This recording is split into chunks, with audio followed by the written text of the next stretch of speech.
anche questo è l'ennesimo spot elettorale che poi molto probabilmente non avrà non avrà un esito come forse l'assessore Marchiol vorrebbe, perché ci dimentichiamo che dove l'assessore Marchiol ha proposto di fare il mercato coperto è una struttura privata, i privati stanno facendo dei lavori all'interno, e quindi è chiaro che tutte quello che può essere fatto dentro quello stabile, dentro appunto alcuni negozi di Galleria Astra,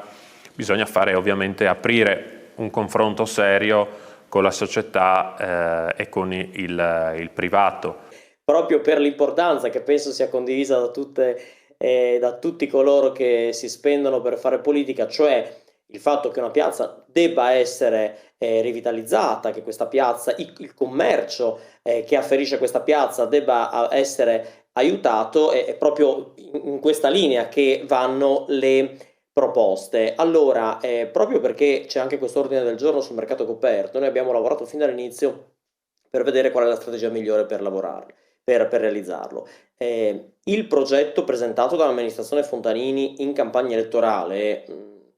a parte che mi verrebbe da dire, insomma, nei 5 anni precedenti non l'hanno né realizzato né hanno finanziato uno studio in questi termini, ma è stato bocciato non da noi perché ci piaceva o non ci piaceva, no, ma dalla soprintendenza che ha ritenuto che non fosse realizzabile su quella piazza, ok? Quindi non c'è stata nessuna intenzione di bocciare quel progetto, ma è stata la soprintendenza a eliminarlo.